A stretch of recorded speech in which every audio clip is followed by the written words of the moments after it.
the dignified people of southern Cameroons, our proud people of Ambazonia, my dear compatriots, the moment of truth for us as a people and as a nation to stand up like one man and take our destiny into our hands has come. That moment of truth, which demands that we rise and embrace our purpose in life as a nation, is now. That crucial moment to redirect our focus, our energies, to the unconditional liberation and freedom of the southern Cameroons is now. The smoke from the empty bag of hot air called major dialogue has dissipated. Those who had rushed to Yaoundé with the illusion that the colonial masters could somehow talk to themselves and find a solution to the war Biya had declared on the southern Cameroons are definitely hiding in shame.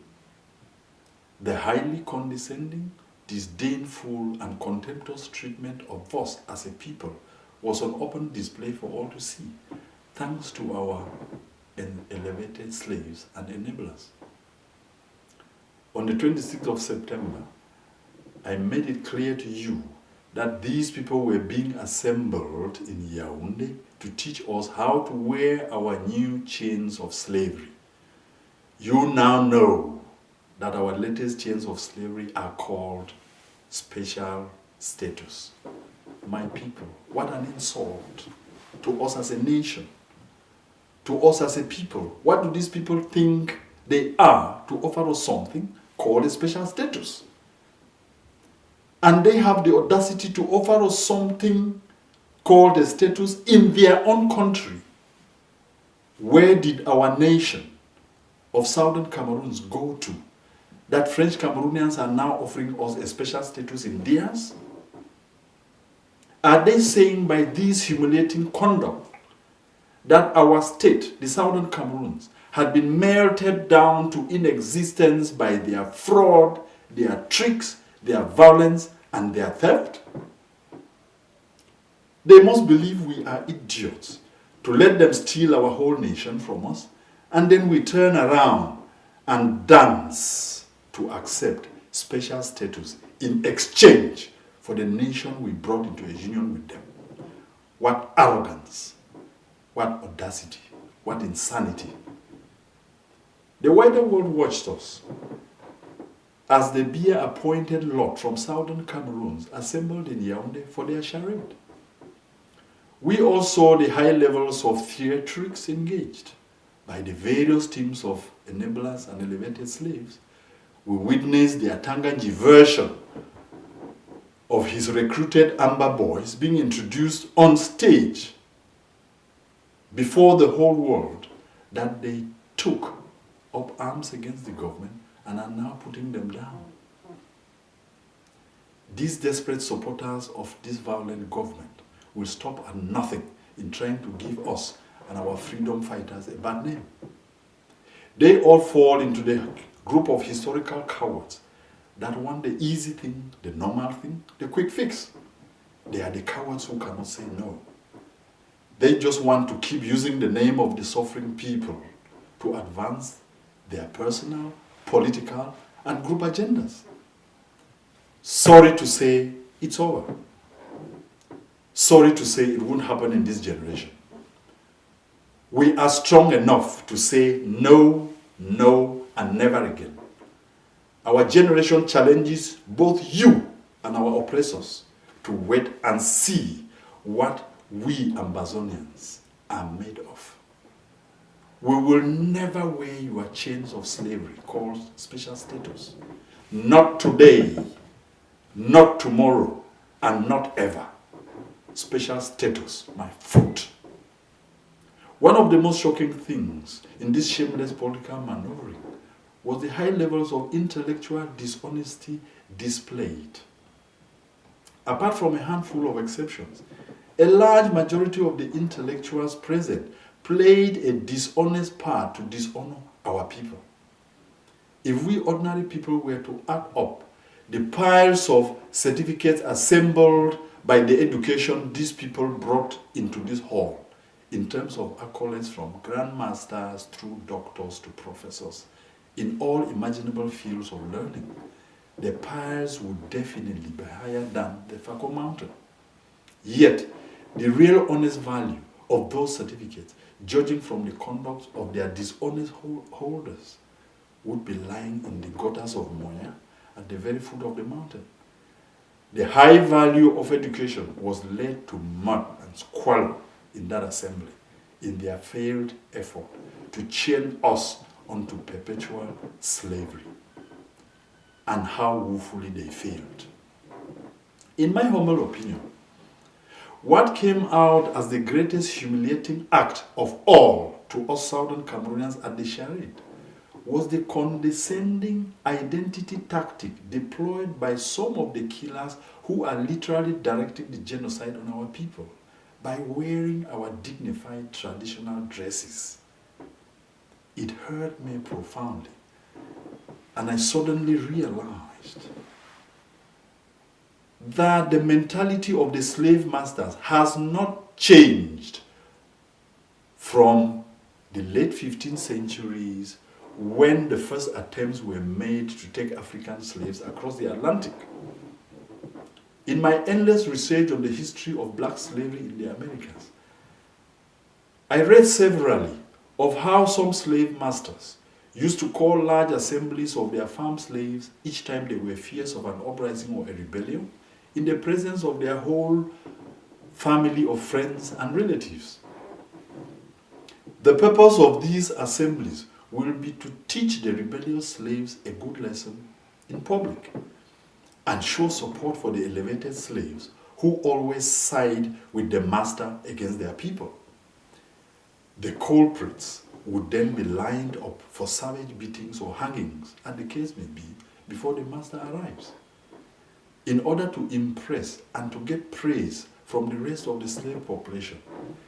The slave master would, for the occasion, put on a slave-made straw hat or use a slave-made whip to skin the rebel slaves. This would draw applause from the other slaves as they rejoiced that the master had shown love for them by using some slave-made item while killing their own brothers. The slave master would, after this cruelty, immediately throw a party for everyone to drink and eat their fill, while the crushed and broken slaves lay bleeding to death behind the same feasting crowd. At the Yaoundé party, we saw the gleeful joy in the reactions and admirations of some of our elevated slaves towards their masters wearing our handmade traditional dresses. And in the 5 days that this meaningless drama was supposedly going on about us, their military killed 37 Ambazonians. Mark my words, 37 of us lay dead while they drank, sang, and danced in Yaoundé, in our name. Indeed, the tactics of the slave master has not changed for 600 years. Do these corrupt and selfish Southern Cameroonian lot supporting this fraudulent and evil government realize that they are trying to hand over the whole nation of Ambazonia, its peoples and its lands, its seas and airspaces, its overall sovereignty and dignity to their dubious masters in exchange for a poisoned bag of smoke called special status? Are they aware that this is a simple, empty privilege? What they are supporting is similar to a slave master calling a meeting with his slaves and advising them to burn down their living quarters built for them by their forefathers and come to live in the pig fence behind the master's house because there will be more space for everybody among the pigs. That is the meaning of having a special status at the expense of your nation. My dear compatriots, we should all know that Biya and his nation of La République du Cameroon have neither the power nor the legitimacy to give us anything, talk less of a special status. Biya and his ruling class are the problem for their country, La République du Cameroon. They are the thieves of our own country, the Southern Cameroons. The problem can never become the solution. You cannot be practicing a genocide on our people and turn around to give us a special status. What status is he talking about here? Is he giving us a special status in death? What is the special status of the thousands he has killed? Are we sure these people are not doing what they are doing to us and borrowing a leaf from Adolf Hitler? We brought a nation into a union of two equal partners with the same status with these brutal people. And 58 years after, we have now become the invalid and the cripple that deserves a special status in order to survive. What hell! What nonsense! My people, we have to keep in mind that all free nations in the world had their freedom only when they stopped listening to their oppressors and started fighting them instead. Let's stop listening to these people. Freedom comes from denying the oppressor and fighting the oppressor. The oppressor never gives the oppressed freedom. Fighting oppression by all means is a right for the oppressed. The oppressed of every nation fought hard and sacrificed their blood to win freedom. Our blood has been sacrificed in the thousands, and the blood has flown like a river into a sea. We sacrificed that blood in order to take back our stolen nation and not to be given by whosoever something called special status by people who have no status themselves. My dear compatriots, going forward, as the hot air has finally seeped out of the balloon of the dead Yaoundé monologue, leaving a void behind it, even the international community is now beginning to question, in reality, what these political hysterics achieved. The answer is very simple: nothing. That is why we said that whatever would be said there or done there will have no bearing on our people. But that does not mean that we, the revolutionaries of the Southern Cameroons and Amazonia, are opposed to talks or negotiations proper. Far from it. Our position on this has always been very clear, that once the minimum conditions are met by the government of La République du Cameroon, our people will be ready to talk. And the 5 conditions are simple.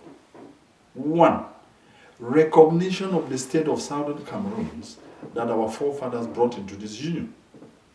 2, withdrawal of all military forces from our towns and cities.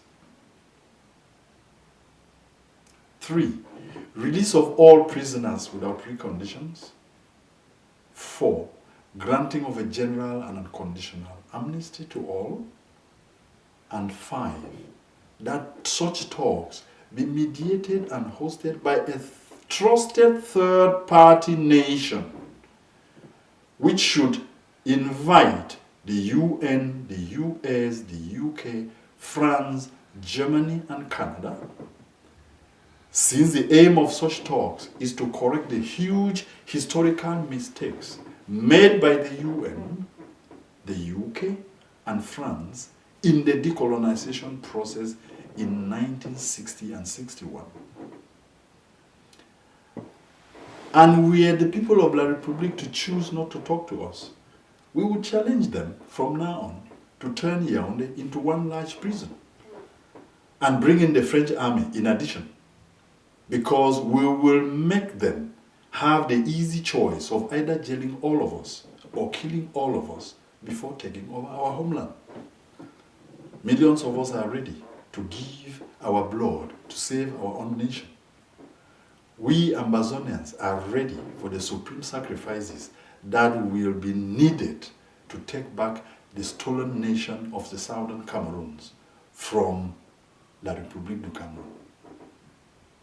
We have a formidable spirit, which they don't know about.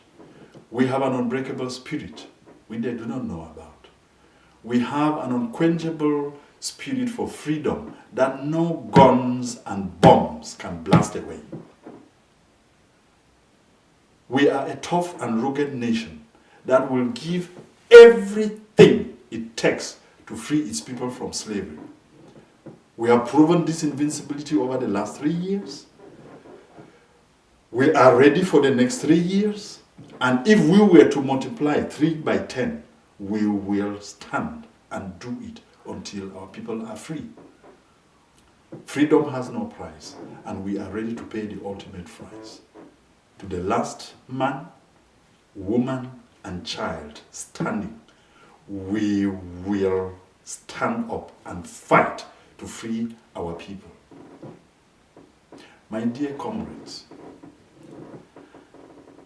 our pride always comes from the courageous Ambazonians in the homeland. They have continuously made us proud with their actions rather than with their words. We should learn from them. I salute the people of the homeland with a humble heart, knowing what you go through every day to hold back the oppressor.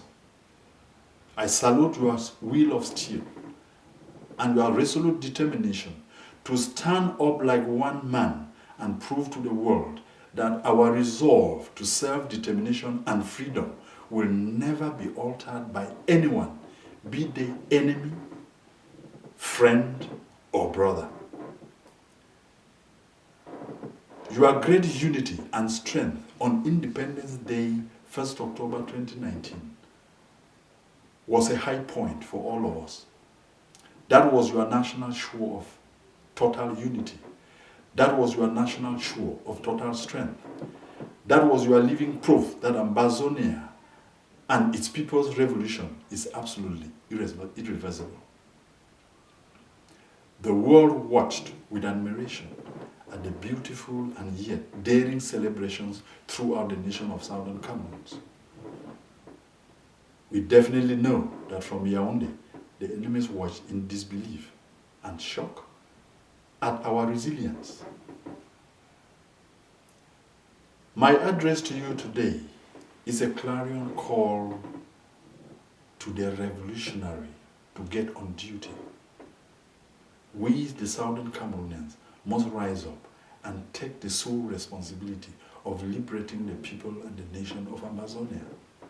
Our focus, our purpose, and our energy must be driven in this one direction and nothing else. When duty calls, the duty conscious respond. Those who have the courage and know how revolutions are done and the belief in our God-given right to a free nation should now stand up and be counted. The blood of the thousands of our slain martyrs calls us to that duty. The blood of baby Martha and the other babies killed by La République du Cameroon calls us to that duty. The cries of the wounded and the broken call us to that duty. The destitution of our prisoners of freedom call us to the same duty.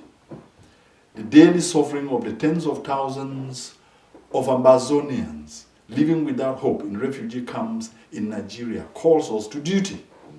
The daily despondence of the internally displaced calls us to duty. The daily struggle of whole communities hemmed in by the killer military of La République du Cameroon calls us to that duty.